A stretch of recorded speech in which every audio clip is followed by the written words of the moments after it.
کہ جس نے کوئی عہدہ اور منصب محض دوستی اور تعلق کی بنیاد پر بغیر اہلیت معلوم کیے کہ یہ شخص دیانتدار ہے، اس کے اندر صلاحیت ہے، اس کے اندر اہلیت ہے یا نہیں، محض دوستی اور تعلق کی بنیاد پر اس کو کوئی عہدہ اور منصب سپرد کیا تو اس پر اللہ کی لعنت، اس کا کوئی فرض قبول ہوگا نہ نفل، جہنم اس کا ٹھکانہ ہے۔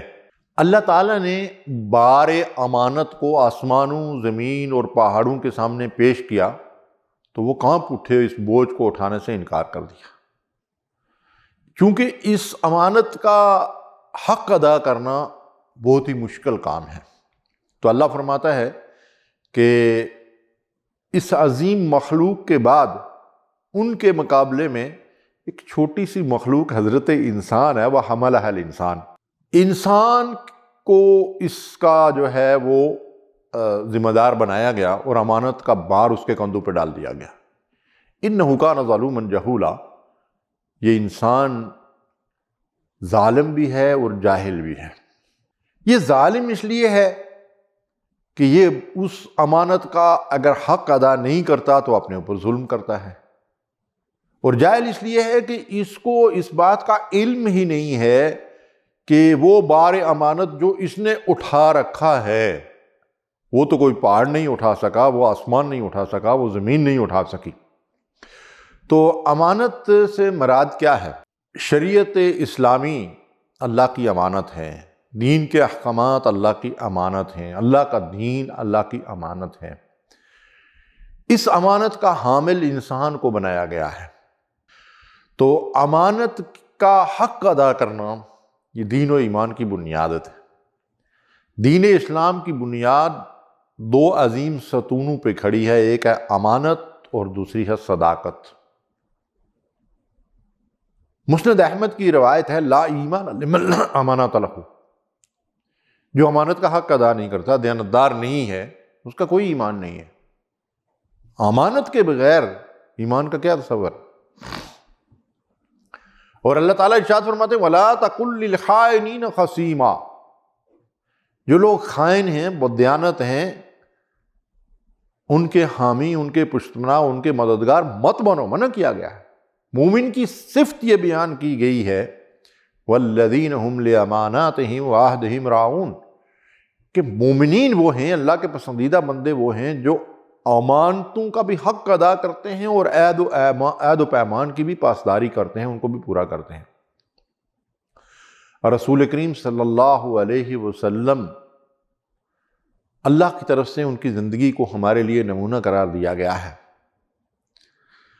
آپ کا حضرت خدیجہ رضی اللہ تعالیٰ عنہا کے ساتھ جو نکاح ہوا، اس کا اصل سبب کیا تھا؟ جب حضرت خدیجہ رضی اللہ تعالیٰ عنہا کو آپ کی شہرت کا کچھ علم ہوا تو اپنے غلام کے ساتھ آپ نے رسول اللہ صلی اللہ علیہ وسلم کو مال تجارت دے کر بھیجا۔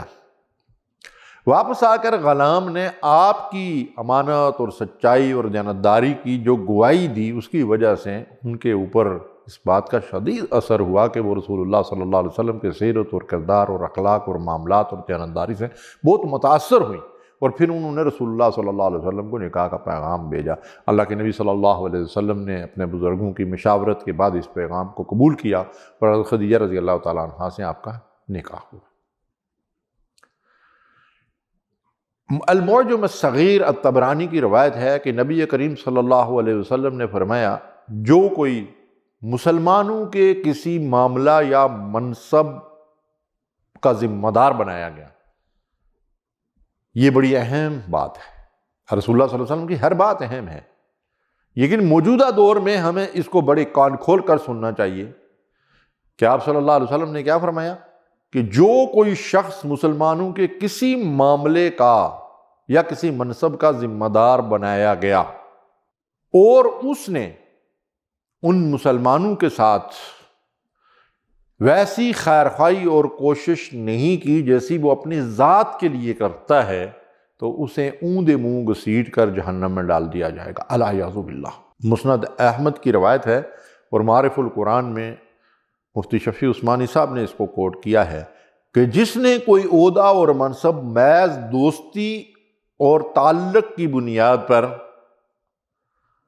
بغیر اہلیت معلوم کیے کہ یہ شخص دیانتدار ہے، اس کے اندر صلاحیت ہے، اس کے اندر اہلیت ہے یا نہیں، محض دوستی اور تعلق کی بنیاد پر اس کو کوئی عہدہ اور منصب سپرد کیا تو اس پر اللہ کی لعنت، اس کا کوئی فرض قبول ہوگا نہ نفل، جہنم اس کا ٹھکانہ ہے۔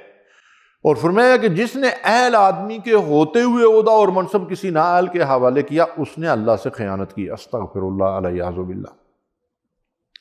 کتنی سخت بات ہے یہ۔